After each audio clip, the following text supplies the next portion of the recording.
like going back to the whole development of Ghostbusters 3 is I mean, it sounds like that movie just went through absolute developmental hell in Hollywood. It did. And it was supposed to be this story, it was supposed to be that story, it was supposed to have Bill Murray, then it was not supposed to have Bill Murray. Well, and then Bill Murray they're gonna continue vacillated a without bunch of times. Yeah. And he really made it complicated for them as they're trying to write it. And, you know, I was even reading that Ben Stiller was considered to be like the new recruit at one point. But, I mean, this was been 15, 20 years ago, so he'd been really young then. Yeah, but, I mean, that was when he was starting to pop off. And I do know that at one point, Dan had said that the movie was going to be all CG because in order to do the special effects for the story that they wanted, it was just going to cost way too much. And, like, to incorporate and make it live action, it would just...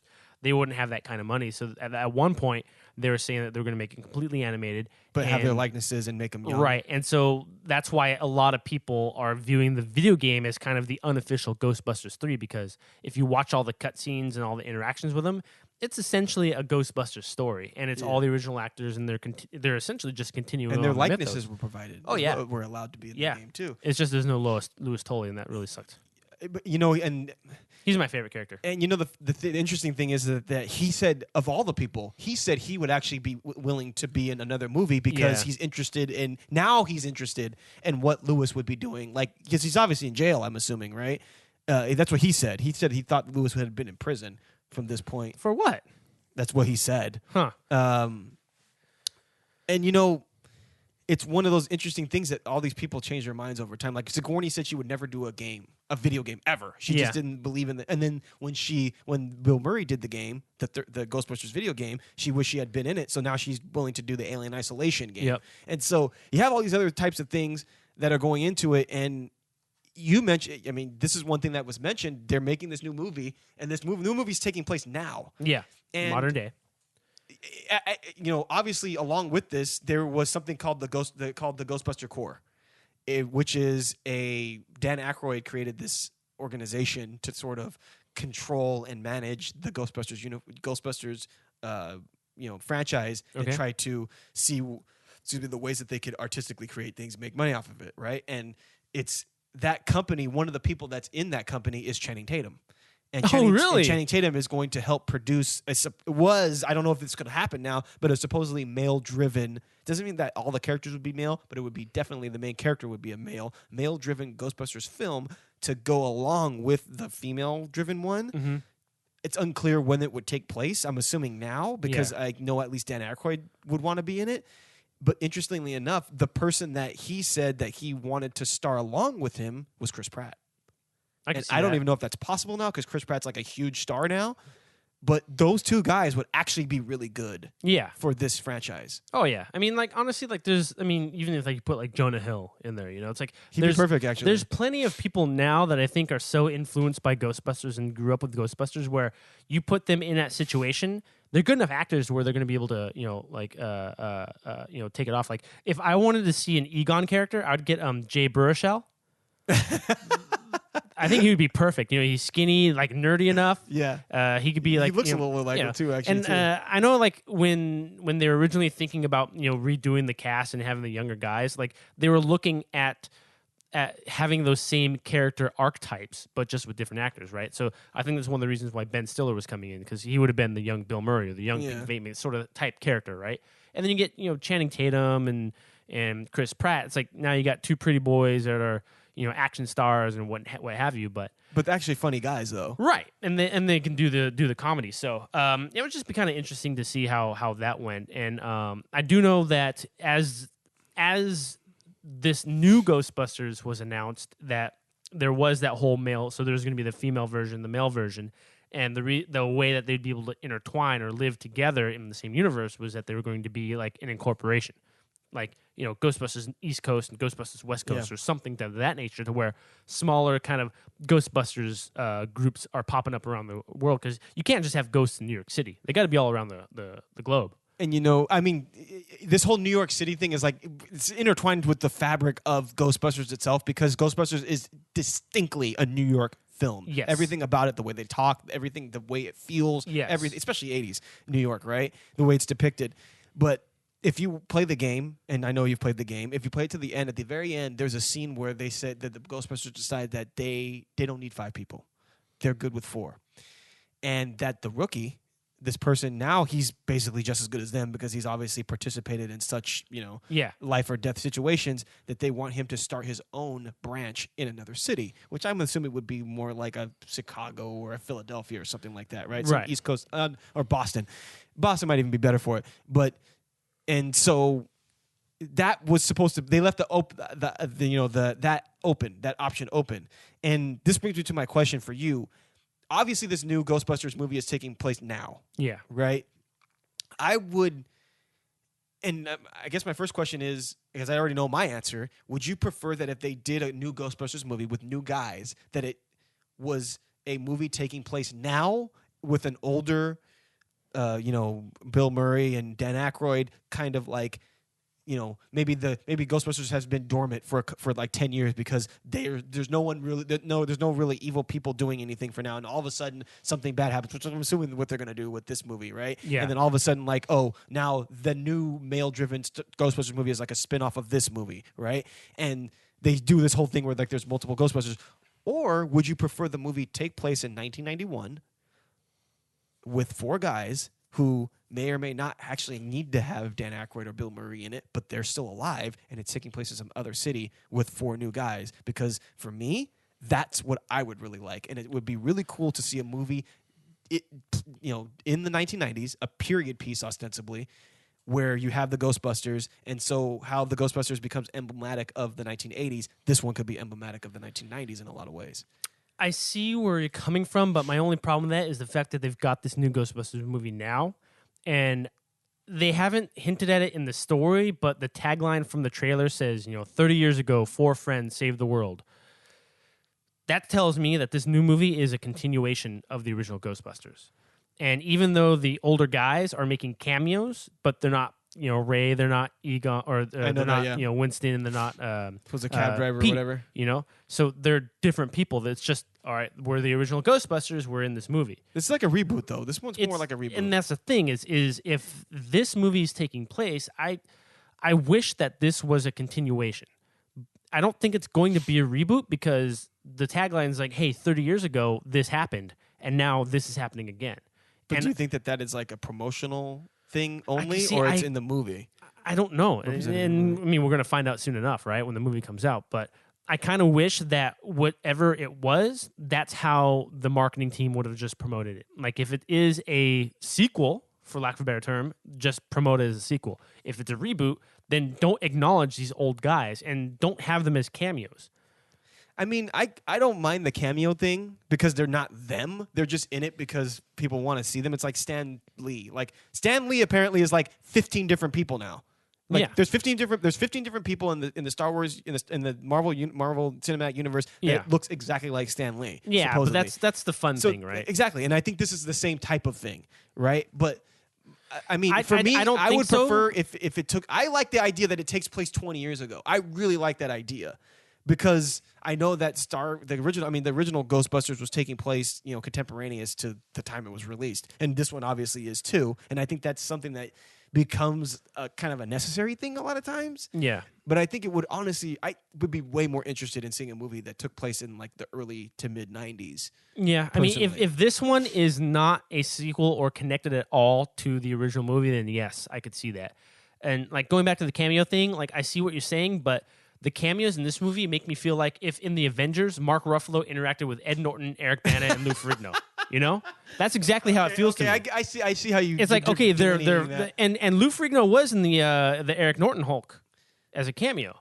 He was, but it's like okay, you've got the new Hulk and he's interacting with all these other old Hulks. Like what's the point? Like, I get it. Like, is that worth a cameo? And that's how I feel about this. It's like you've got the original Ghostbusters making cameos, but they're not the Ghostbusters. And to me, that demystifies the whole aspect of the Ghostbusters. And I if they're trying to get this new group of Ghostbusters to stand alone, I don't think it benefits them to put in Bill Murray, Ernie Hudson, and Dan Aykroyd. I think they should have been kept separate because watching the trailers, like, I think this is going to harken back a lot to the original Ghostbusters. I personally think it's going to be a great film. Take it back. I think it's going to be funny. I think it's going to be good. I think it's going to be a good iteration of Ghostbusters, and I feel it's going to be a good stepping stone to more Ghostbusters because I love all 4 ladies that are in this movie, and the fact that you got Chris Hemsworth being the secretary now, hilarious. That's hilarious. And like, I think it's this is going to set up to be a perfect Ghostbusters movie, a good Ghostbusters movie. You know what I love about the Chris Hemsworth casting is if you were going to make this movie, and you're saying, okay, we're going to have 4 females in the lead. So you're obviously going to be marketing it, I don't know, more so, but at least considerably so to a female demographic. Well, what are they going to want to see?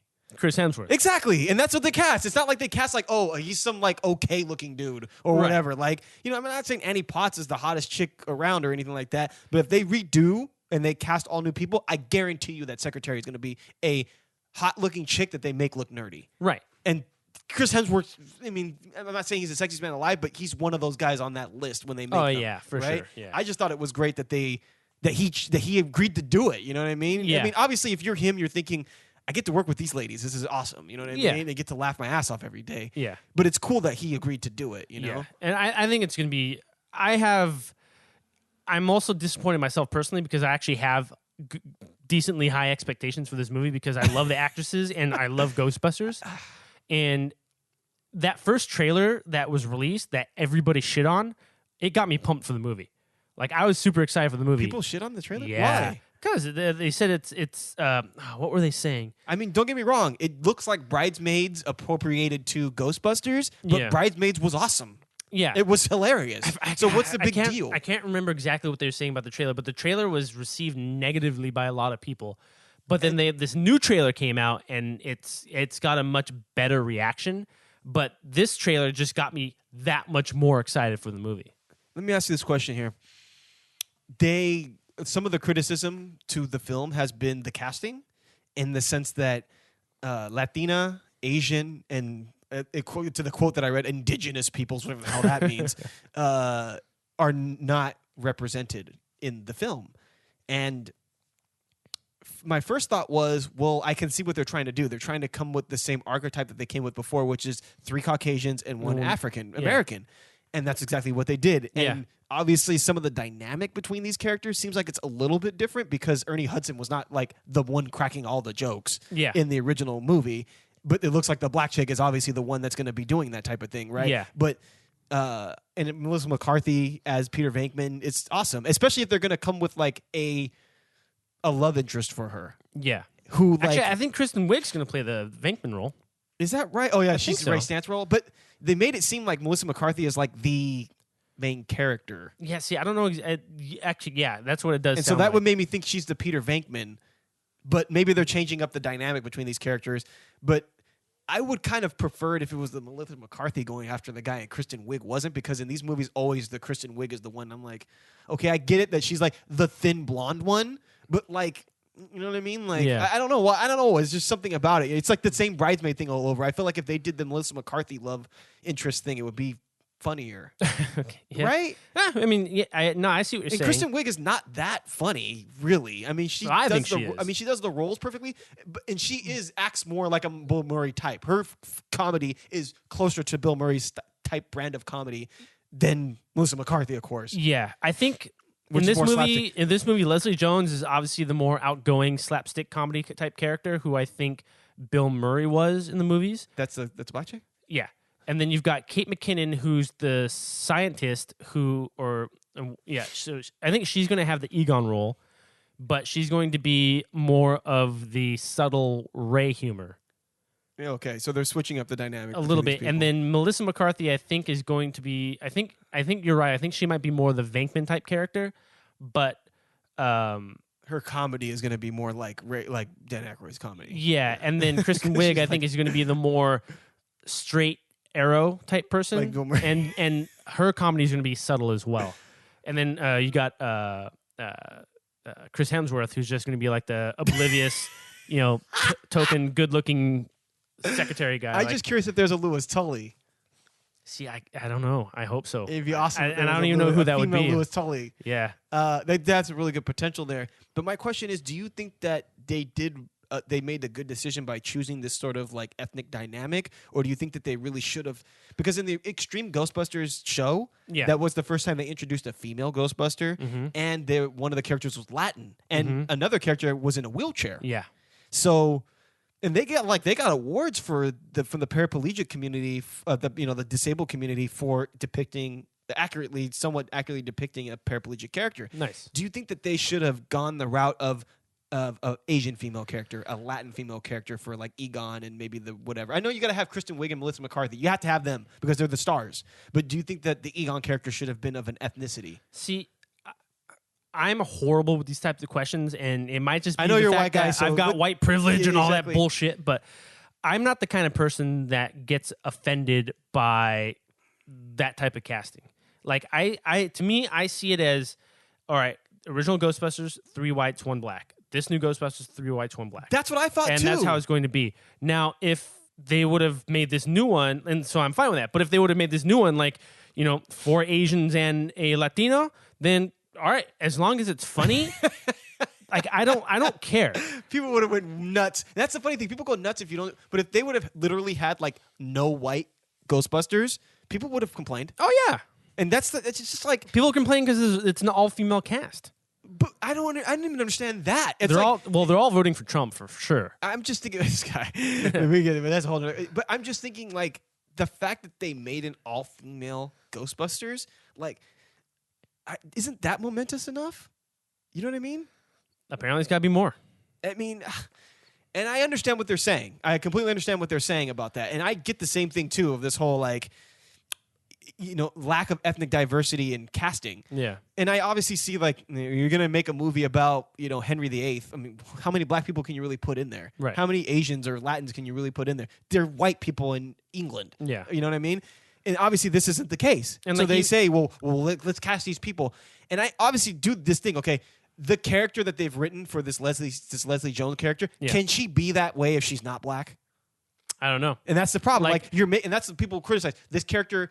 Oh yeah, we have our black character, but that character is distinctly black. Like, can you make a character who could be any ethnicity? They just happen to be a black person. They just happen to be Asian, or this just happen to be white. Like, you know what I'm saying? Like, yeah. Where there's not, ethnically specific. And this is like the same type of argument that's happening with the Ghost in the Shell movie. Yes, that's being completely whitewashed. Like it's a show. Gods of Egypt was the same thing. That's right. I forgot about that. They killed it for that same reason. Yeah, and luckily, I don't think it's going to affect Ghostbusters as much as it did Gods of Egypt or Ghost in the Shell, because Ghost in the Shell, it takes place in Tokyo, right? It does, but it's a robot. So it could be whatever. It can be whatever the heck they want. Yeah. And to be honest with you, if people know anything about Japanese culture, it's most likely that the character would either be Asian looking or white, because they're fascinated with American culture. And, it's not unbelievable. Cloud Atlas, they took white actors and made them look Asian. They made everyone in, which was actually somewhat of a realistic idea, other than a dark Keith David looking Asian guy, because it took place in the future, and it was all like genetic physical modifications, right? And plus, there's this whole idea that like there's so many Asian people in the world that like the likelihood that like 1/7 of the population is Chinese, so the likelihood that Asians will take over the world is high, right? Yeah, well, like even in Serenity and Firefly, like it's a lot of the planet and the universe is like. Half of everything is Chinese, and they speak a lot of Mandarin. And it's, to me, I really don't care. But people are getting crazy over this because people are stupid. People are crazy. People are like people want what they want. And people feel that they should get what they want. Okay, so I get more Kristen Wiig, so I'm happy. I get some Kate McKinnon, I'm happy. Let's talk a little about the cartoon here. Yeah, the real Ghostbusters. Real Ghostbusters. Greatest pilot for any cartoon ever. I was going to think it might be the greatest cartoon ever. At least the first couple seasons. Okay. Interesting fact, though. Yeah. Of all the people that were cast in that cartoon, only one person from the original cast auditioned to be in that show, and his name was Ernie Hudson, and he didn't get the part. Huh. It was given to Arsenio Hall. But Arsenio wasn't the first Winston, was he? He was. He was the Winston from season 1 to season 3. Uh-huh. But the interesting thing is, after season 3, they went and they changed some of the characters and like some of the arc. There's even like the first episode of like season 4 is like what's the secretary's name? Janine. They're like, Janine, you've changed, and they have this whole show about why she changed from being like a punk rocker with like spiky hair to being a like straight haired like buttoned up lady. That's weird. Yeah, Huh. because they changed the actress, and I guess in some of the original syndication they went back and re-recorded Peter Venkman, who had his actor change, and what's her face? Because at one point they the guy who it all for the original voices seasons. Venkman is the same guy who voices Garfield or Heathcliff. Yes, and One of interestingly enough, Bill Murray. Bill Murray said that he sounded like Garfield, and so when the guy that voices Garfield, who also did that voice, died, that was why Bill Murray agreed to do the Garfield voice in the Garfield movie. I didn't know that. Yes, that's bonkers, huh? Because he sounded like him. I haven't watched the cartoon as an adult, and that's the one thing that we always talk about. Like Thundercats, garbage, not good. But He-Man, when a kid, garbage, terrible. Transformers, awesome. As an adult, first 2-3 seasons I could see. Transformers and G.I. Joe lasted longer than those did. They stood the test of time longer than those did. Voltron, garbage. God, and these are all like rewatching them as adults. And I feel like Ghostbusters probably could stand the test of time. I remember. Okay, I take that back. I remember seeing the pilot episode because the pilot episode is where they first blow up the Stay Puft Marshmallow Man. And they come back and they got all the marshmallow stuff and like their suits are all ruined. So that's why they all have new suits, because it's them going from their brown suits to their multicolored cartoon suits. And then some of the ectoplasm comes alive in the suits and creates ghost versions of the Ghostbusters. So the first episode is the real Ghostbusters versus the ghost Ghostbusters, which I thought was awesome. Your favorite episode? Either that one or I don't remember it too distinctly, but the one that pops out in my mind is the 2-part Boogeyman episode. The Boogeyman, that's the one where they go inside the containment unit. Oh, God. Yeah. That was my favorite as a kid. That's my favorite one. It's the best one, of course. Yeah. Is it a 2-parter? I think so. It's. I thought it was more than 2. Maybe it's 2. I remember it was a multi-part It's a one. first season episode, though. It's just from the first season. 1 or 2. I looked up. There was a Boogeyman episode in the first season, but maybe the ones that we're thinking of is in the second season, which is weird because if you look at the first season and the third season are 13 episodes, and the second season's like 60. Oh, jeez. Because it went into syndication, which means that like they were making them to be aired every week, but they weren't airing them in the order in which they were produced. Gotcha. So there's a Time Life DVD series. It's 25 DVDs that has every episode ever made on it, and they show them. They present them chronologically, but they were never aired originally chronologically because so they were just showing episodes. Because I remember I used to watch episodes from the first season, second season, third season, like all mixed up all the time. Yeah, and you never even knew what season they were in, which I did learn. But the other episode that I really loved was the Christmas Carol one, which was the finale of the first season. I don't remember that one. They went and they like experienced like the Christmas Carol story that we all know of. But because it's ghosts, right? You know what I mean? Yeah. And so I love that episode too. And it was a Christmas episode. I also liked the Halloween episode. The character's name was Sam Hain. He was the Halloween ghost, and he was threatening to make Halloween last forever. Oh, jeez. It was awesome. Man, I gotta see. I hope they have those on Blu-ray. I'd love to go back and watch those. I don't think they made them. Because that's that's the era of TV where they showed everything on videotape. Yeah. And so even like the live TV shows from like the 60s and 70s and 80s, you can't make them any better than they already were. You can't make them widescreen because they weren't shot on film, you know? Yeah, but I'm sure you can put them on. I mean, they do that with animes and stuff. Yeah, but you can still put them on a Blu-ray and just pack it full of like extras, and you can do like I don't think they have it on Blu-ray, but I know they do have that DVD set. I mean, who knows? Now it might be $1,000 because it's probably out of print or something like that. Yeah, and it's like 25 discs. But I'm sure because they released that, I'm sure you can download them. Yeah, I'll have to check it out. The Extreme Ghostbusters, led by an older Egon, and apparently it only went for one season, I believe. Yeah, but there were some people were saying that there was some weird, inappropriate for the age range relationship between the main female character and the Latin character. Really, they had like a love thing that was like a love and hate relationship that was like awkward. They said.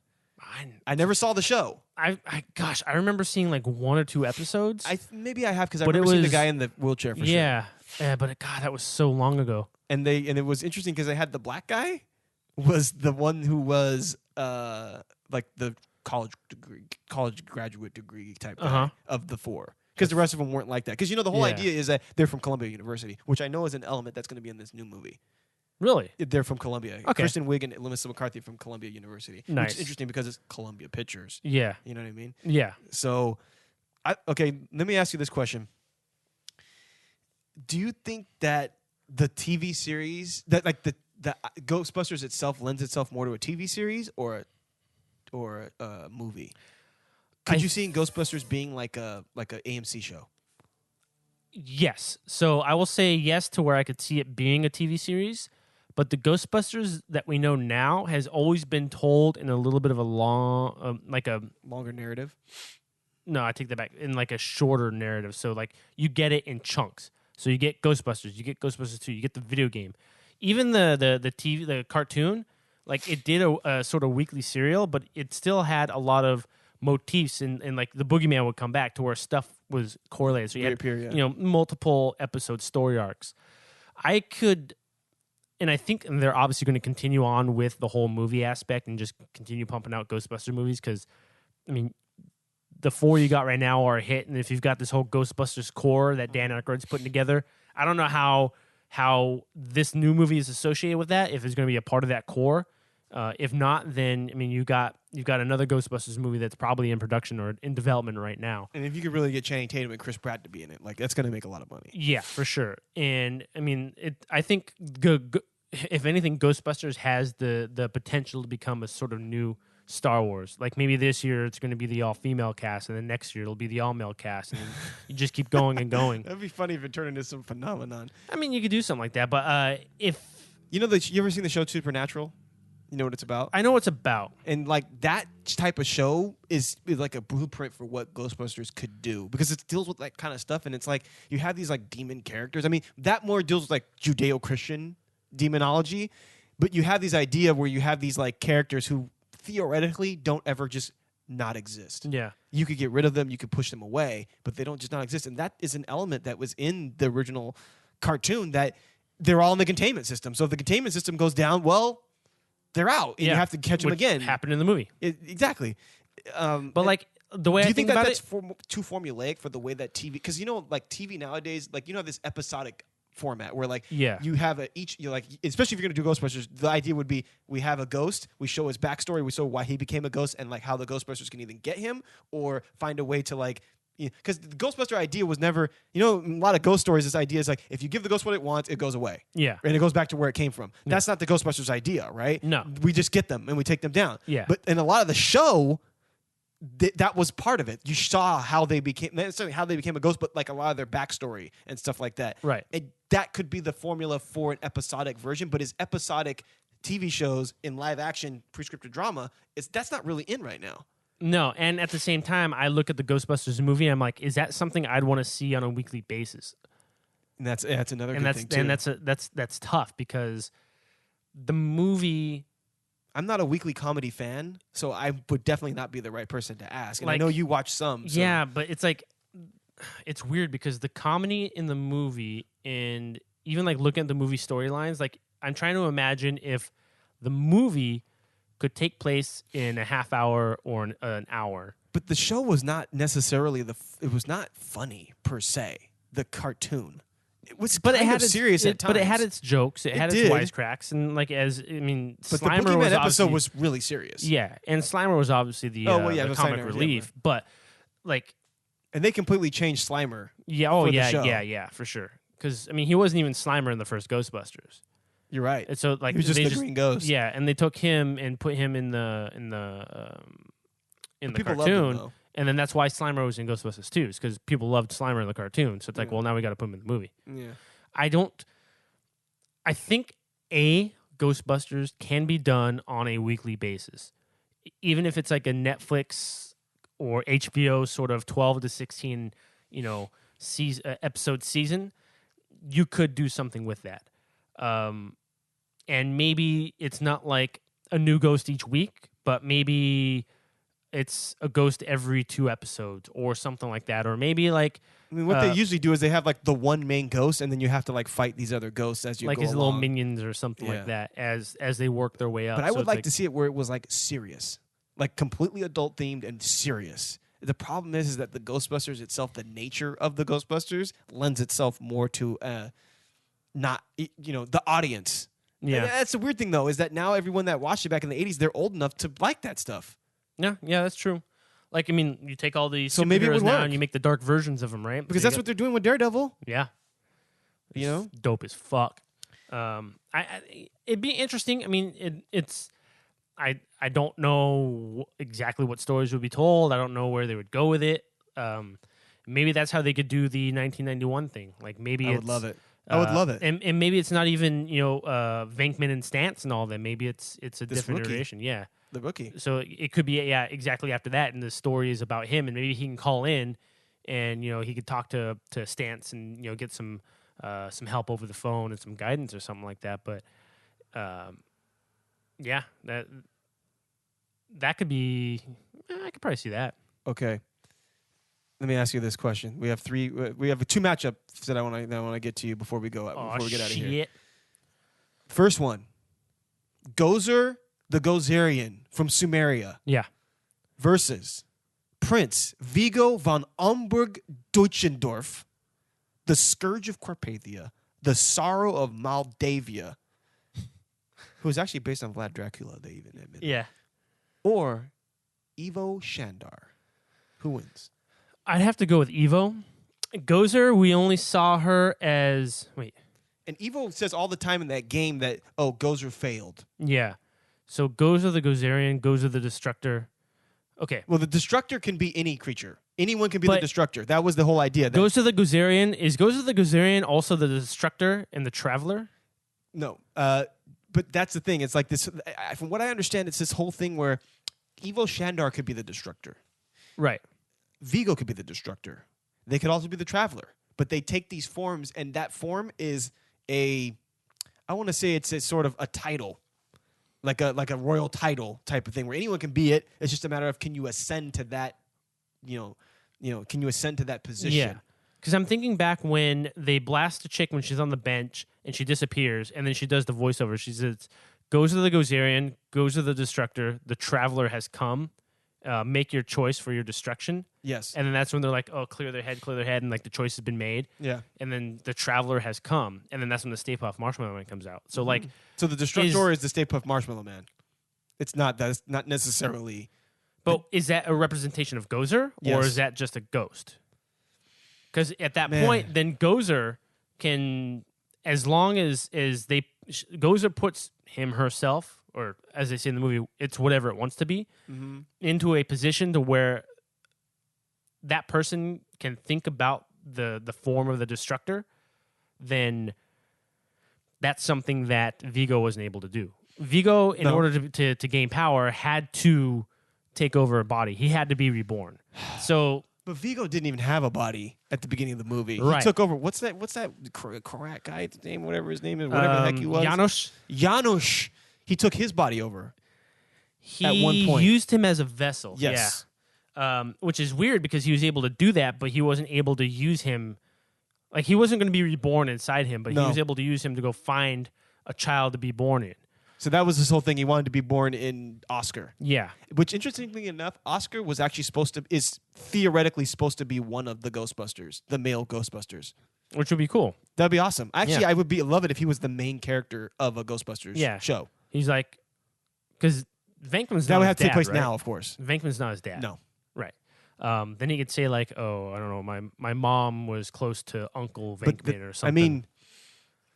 I mean, there's this idea that like they were gonna write Venkman out of the story. Oh yeah. So he was gonna be with Dana and raise Oscar. Gotcha. Of course, that hasn't happened by the end of the video game, but theoretically it happens. Yeah. But yeah. So going back to Vigo, like to me, like of those three, I think Vigo's the weakest, only because we didn't really get to see the extent of his power. Like all the stuff that I feel happened in Ghostbusters is a result of the slime. But the slime, I don't think, was a result of Vigo. Dang, I didn't talk about ectoplasm. Because that slime, like, it reacted negatively to people. And remember when they had the scoop of it, and they're in the courtroom, and they're getting Oh, like people are they're changing. Yeah. Their personalities. But and like they're the judge is yelling at them, Yeah. and then all of a sudden it sparks out these two guys that were somehow related to that judge. So I feel like the ectoplasm or the slime, depending on who is activating it, like a ghost or somebody from their past would pop up out of it, or manifest itself. I don't think that was related to Vigo at all. I think Vigo was just a spirit that was trying to get into the world, and the Ghostbusters had to use this slime to kind of reverse engineer it to find a way to take him down. Yeah, but the slime was in the tunnels because of him, though. Because of Vigo? Yeah. He put the slime there? I think that was the idea. I have to watch it again. But though. still, like, to me, that wasn't like he didn't. I mean, he did use it to cover up the museum. So they couldn't get in. But then the Ghostbusters reverse engineered that to get the statue moved. Yeah, of course. And they just hooked up a Nintendo controller to her, and they're romping around. So you say Ivo over Gozer or no? I say Ivo only because, especially in the game, he was able to possess the humans. He was able to repossess his old Gozer's artifacts. He was able to reconjure some of Gozer's manifestations, like the Stay Puft Marshmallow Man.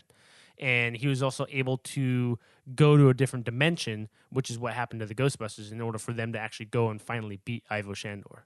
Okay, let me talk about ectoplasm before we move to the last thing.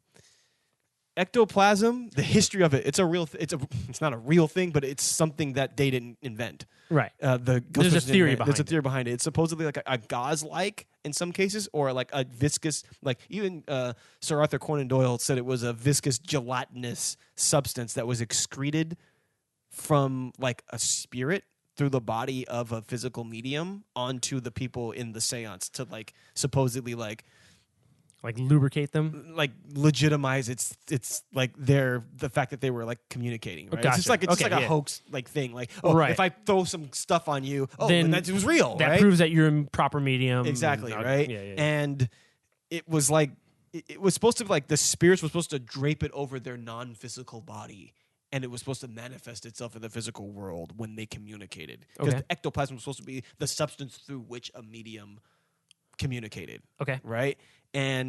But of course, like, and this was like during the period of like heavy interest into this. Like, you know how like there's a period of like Egyptology, everyone like I'm an Egyptian and when I'm the Egyptian gods and all this, and they did the same thing like in the early 1800s, early 1900s, about like mediums and spirituality and all this stuff, like seances and all that stuff. But then like people like Harry Houdini were like some of the people that were like investigating this, and they like found their tricks and all this stuff like that. Right. So it died off. But they use this idea of ectoplasm, and that's where the idea comes from. Although they made it slightly different in the movies, the properties of it still had the same type of thing, right? Yeah. So, yeah. Now I have a question for you. Who's the best ghost? I'm going to name some off for you. Okay. Can you tell me anyone better than Slimer? Okay. Define best. Favorite, best. Okay. Coolest. So subjective. Subjective. Okay. Casper. The friendly ghost. Devin Sawa, fuck him. Sally Malik from Being Human. She was a ghost. Oh, that's right. Fine as hell. Jacob Marley. Ebenezer Scrooge's business partner. Okay. Shoeless Joe Jackson. Ray Liotta, Field of Dreams. He was a ghost. Okay. Elliot Hopper was the name of Bill Cosby's character in Ghost Dad. Jesus Christ. Okay. Uno from Ghost of Mars was the main demon. Okay. You ever seen Ghost of Mars? Yeah. Ice Cube? Yeah. The main one. The one that's like the they showed. Carpenter movie. Yeah. Carpenter movie. The Poltergeist is a ghost-like entity. Yeah. The Entity from the Barbara Hershey movie. Yeah. Which is actually, that's scary. And that actually is based on a real, I don't know, we could do a whole podcast on that. But that's based on a real woman's experiences. Yeah. Creepy as hell. Yeah. Ringu, the ghost in Ringu. Yeah. Was like, I think it's a witch. A witch, I guess. And I don't know. It's a witch. Probably more accurate. The ghost from The Grudge. Okay. And maybe the most famous ghost in the history of mankind, King Hamlet. King Hamlet. What about Toby? Toby? From, what are those movies called? What are those movies called? The hidden camera movies with the Paranormal Activity? Yeah.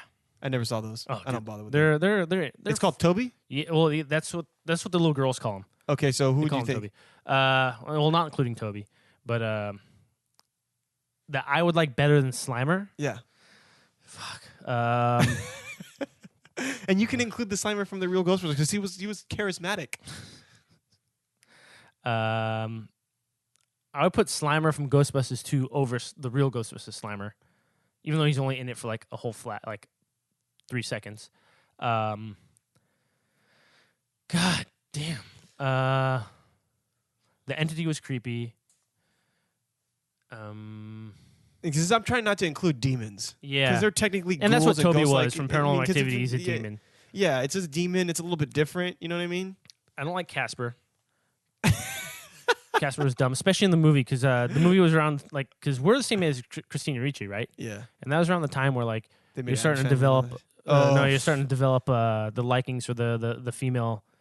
That was entity. before she had the giant one. And she was still adorable. And Devon Sawa, who's my Film Doppelganger. yeah, who's my nemesis. he was Casper in that movie. Jesus Christ. I don't know. I don't think like any of them. You don't like any of them? No. Like Uno was all right. I mean, Ghost Dad's stupid. I mean, the scariest one is the Ringu for me, for sure. Yeah. I mean, the most deadly one is Uno, probably from Ghost of Mars, But- because he was like a ghost of like a Martian, Yeah. violent Martian. And then the Grudge. I think my favorite one is Sally. I just love her. I mean, she's gorgeous. Still is. Is that show still going on? No, they ended it, No. which just sucks because I can't see Sam Witwer anymore. My boy. Well, you can. He's on Once Upon a Time. Oh, that's right. Yeah, Yeah. you were saying that. Now. Yeah. I mean, Sally was just like all right. She's the hot ghost, right? So Yeah. you got to put her on the list. Yeah, probably the ghost from Ghost of Mars, Uno. Yeah. I mean, I'm not gonna put Ghost Dad on there. None of the ghosts from the Frighteners. Oh, I forgot about that movie. Yeah, Michael J. Fox. Yeah. Bruce Willis. Would you consider Bruce Willis ghost? In The Sixth Sixth Sense? Sense? I was thinking about that, but yeah, I like him. Because he says he sees dead people. Man, like I'm trying to think of any other ghosts. It's tough. Yeah, like there aren't a whole lot of ghost characters. Who would are you like there? to ghost bust in history? What would be? I mean, we can't do obviously Hitler. That should be a top 5. That should be a top 5 ghosts. Okay, that we'll you wait want for to that ghost. one. Yeah. We're gonna talk with Lucho about that. Okay, Yeah. we'll wait for that one. I think he'd like that. Okay, so before we go, Yeah. we have one more piece of advice for the public at large. If someone asks if you are a god, you say yes.